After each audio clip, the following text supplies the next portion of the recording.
Заселити росіянами вкрадений в Україні півострів, а всі, хто не поділяє радості від возвращення Крима в родную гавань, ув'язнити, викрасти або змусити добровільно виїхати з півострова. Кремль сьогодні робить усе, аби позбутися від нескорених кримських татар та українців. Саме про російські методи витіснення. Дивіться далі. Мільйон завезених в Крим росіян, заборонений меджліс і майже сотня несправедливо засуджених кримців, більшість з яких кримські татари. За 4 роки окупації Кремль зробив все можливе, щоб життя корінного народу на своїй батьківщині стало нестерпним. Так вважає історик Андрій Іванець. Кримські татари, для котрих Крим завжди був українським, стали особистими ворогами Путіна. Кримський татарський народ, він не вписується загалом в авторитарну модель, яка існує в Росії. І тепер в авторитарній моделі російській нема місця суб'єктам, які діють самостійно. Ця проблема для окупантів помножується на те, що значна частина кримських татар власне виступає за дотримання міжнародного права, і відповідно це суперечить інтересам Кремля. Незговірливий народ – так російські окупанти назвали кримських татар після невдалих спроб нав'язати їм руський мір в 2014-му. Домовитися не вдалося, тому Путін вдався до перевірених методів – переслідування, арешти, викрадення.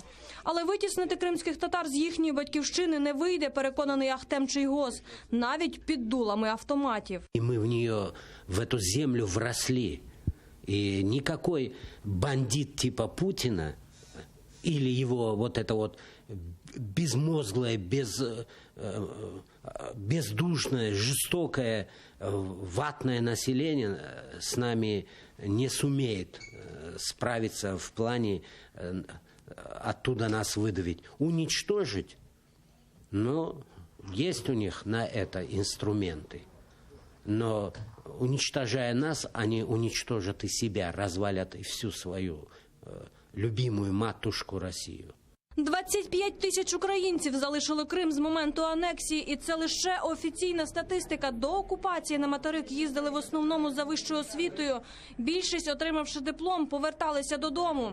Тепер бажаючих оселитися в Криму майже не залишилось. Що стосується зареєстрованої міграції, яка пов'язана з зміною місця проживання, то так само дані зараз показують, що з Криму йде переважно більше приїжджають в регіони України, материкової України, ніж виїздять туди. Різниця теж складає кілька тисяч на рік.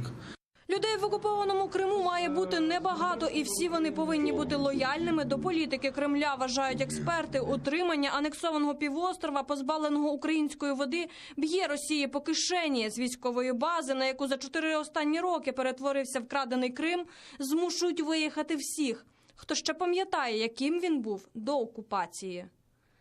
Тетяна Солій, Дмитро Шишкін, Заман, АТР.